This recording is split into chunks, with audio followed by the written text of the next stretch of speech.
नमस्कार, न्याय 24 देख रहे हैं आप और मैं हूं पुनीत मोहन। इस वक्त की उत्तर प्रदेश की एक ऐसी खबर जो पूरे देश में चर्चा का विषय बनी हुई है। उत्तर प्रदेश के बाहुबली कहे जाने वाले मुख्तार अंसारी की मृत्यु हो गई है। 63 वर्षीय मुख्तार अंसारी को मृत घोषित किए जाने से कुछ देर पहले बांदा जेल से रानी दुर्गावती मेडिकल कॉलेज लाया गया था।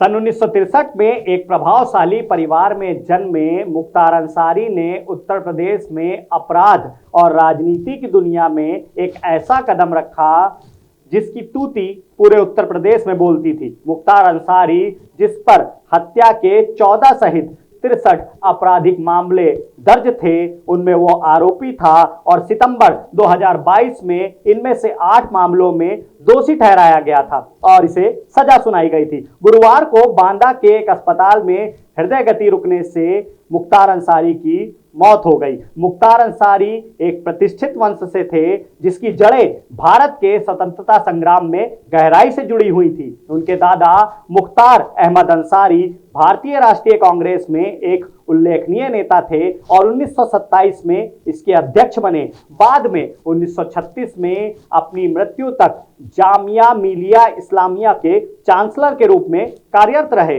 मातृपक्ष की बात करें तो मुख्तार अंसारी के नाना ब्रिगेडियर मोहम्मद उस्मान भारतीय सेना में एक सम्मानित अधिकारी थे। 1948 में पाकिस्तान से संघर्ष के दौरान जम्मू कश्मीर के नौशेरा सेक्टर में उनकी मौत हो गई थी और उन्हें मरणोपरांत महावीर चक्र भी मिला था। गैंगस्टर से नेता बने मुख्तार अंसारी, जो विभिन्न राजनीतिक दलों के टिकट पर उत्तर प्रदेश के मऊ से 5 बार विधायक चुने गए थे, उन्होंने खुद को और अपने गिरोह को सरकारी ठेका माफिया में स्थापित करने के लिए अपराध की दुनिया में प्रवेश किया था, जो उस समय उत्तर प्रदेश जैसे राज्य में फल फूल रहा था। मुख्तार अंसारी और उसके अपराध की दुनिया के बारे में 10 तथ्य जो आपको जानने चाहिए। मुख्तार अंसारी का अपराध से जुड़ाव सन 1978 में शुरू हुआ, जब वह सिर्फ 15 साल के थे। अंसारी को कानून से पहली बार तब रूबरू होना पड़ा जब उन पर गाजीपुर के सैदपुर पुलिस स्टेशन में आपराधिक धमकी का मामला दर्ज किया गया था। 1986 तक मुख्तार अंसारी ठेका माफिया मंडली में एक जाना माना चेहरा बन चुके थे। उसी साल उसके खिलाफ गाजीपुर के मोहम्मद थाने में हत्या का एक और मामला दर्ज किया गया था।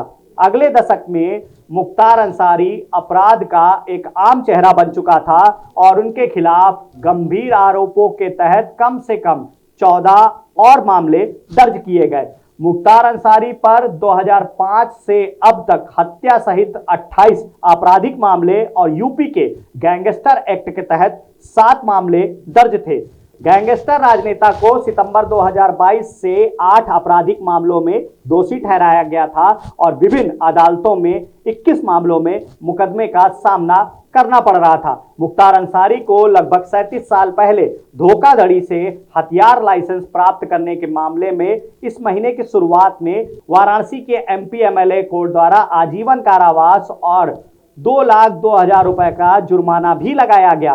पिछले 18 महीनों में यूपी की अलग अलग अदालतों द्वारा यह 8वां मामला था जिनमें उन्हें सजा सुनाई गई और दूसरा जिसमें उन्हें आजीवन कारावास की सजा सुनाई गई। 15 दिसंबर 2023 को वाराणसी की एमपी एमएलए कोर्ट ने मुख्तार अंसारी को महावीर प्रसाद रुंगटा को मारने और भाजपा नेता को कोयले के मामले में अपहरण और हत्या से जुड़े मामले में पैरवी न करने पर जान से मारने की धमकी देने के लिए 5 साल और 6 महीने की सजा सुनाई। 22 जनवरी 1997 को व्यापारी नंदकिशोर रुंगटा के साथ ये घटना घटित हुई थी। 27 अक्टूबर 2023 को गाजीपुर एमपी एमएलए अदालत ने मुख्तार अंसारी को 2010 में उनके खिलाफ दर्ज गैंगस्टर एक्ट में 10 साल के कठोर कारावास और 5 लाख रुपए जुर्माने की सजा सुनाई। 5 जून 2023 को वाराणसी की एमपी एमएलए कोर्ट ने पूर्व कांग्रेस विधायक और वर्तमान यूपी कांग्रेस के अध्यक्ष अजय राय के बड़े भाई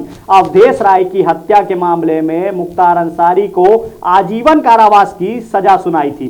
3 अगस्त 1991 को जब वे और उनके भाई अजय वाराणसी के लहुरा बीर इलाके में अपने घर के बाहर खड़े थे, तब अवधेश राय को गोलियों से छलनी कर दिया गया था और इसमें मुख्तार अंसारी का नाम सामने आया था। इन मामलों में सबसे हाई प्रोफाइल मामला 2005 में तत्कालीन भारतीय जनता पार्टी के विधायक कृष्णानंद राय की हत्या करी गई थी।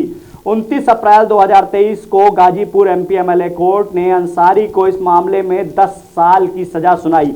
2020 से मुख्तार अंसारी और उसका गिरोह उत्तर प्रदेश पुलिस के निशाने पर था, जिसने गिरोह से संबंधित 608 करोड़ रुपए की अवैध संपत्ति को या तो जब्त किया या तो ध्वस्त कर दिया गया। मुख्तार अंसारी के राजनीतिक करियर की चर्चा करते हैं। मुख्तार अंसारी 1996 से 2022 तक 5 बार पूर्वी उत्तर प्रदेश के मऊ विधानसभा क्षेत्र से विधायक चुना गया। 2 बार बहुजन समाज पार्टी के उम्मीदवार के रूप में, तो 2 बार निर्दलीय और 1 बार कौमी एकता दल के उम्मीदवार के रूप में वो विधान भवन पहुंचा। 2022 में अपनी राजनीतिक गद्दी मुख्तार अंसारी ने अपने बड़े बेटे अब्बास अंसारी को सौंप दी, जो 2022 के विधानसभा चुनाव में सुहेल देव भारतीय समाज पार्टी के उम्मीदवार के रूप में उसी विधानसभा सीट से चुनाव जीता, क्योंकि उस समय सुहेल देव भारतीय समाज पार्टी समाजवादी पार्टी के साथ गठबंधन में थी। तो देखा आपने, एक अच्छे परिवार से नाता रखने वाला एक व्यक्ति मुख्तार अंसारी किस तरीके से उत्तर प्रदेश के उस समय के राजनीति और अपराध के कॉकस में ऐसा फंसा कि उत्तर प्रदेश में उसका नाम माफियाओं की लिस्ट में शुमार हो गया और उसके नाम की तूती बोलने लगी। सरकारी ठेकों में हस्तक्षेप करने के चलते मुख्तार अंसारी पर मुकदमे दर्ज हुए। अपराध की दुनिया में उसने कदम रखा और अपराध से राजनीति की कुर्सी तक का सफर तय किया, लेकिन इस दौरान एक के बाद एक अपराध होते गए और उनमें मुख्तार अंसारी का नाम सामने आता गया। मुख्तार अंसारी की हार्ट अटैक से मृत्यु हुई है। वहीं सीधे तौर पर अगर देखें तो मुख्तार अंसारी अपराध और राजनीति की दुनिया का एक ऐसा माफिया बन बैठा था जिसको इस बात का एहसास था कि उत्तर प्रदेश में उसका कोई कुछ नहीं बिगाड़ सकता, लेकिन कानून व्यवस्था के दायरे में आने पर मुख्तार अंसारी को सजा हुई और पिछले कई वर्षों से वो उत्तर प्रदेश की विभिन्न जेलों में रहा। वर्तमान में वो बांदा जेल में बंद था।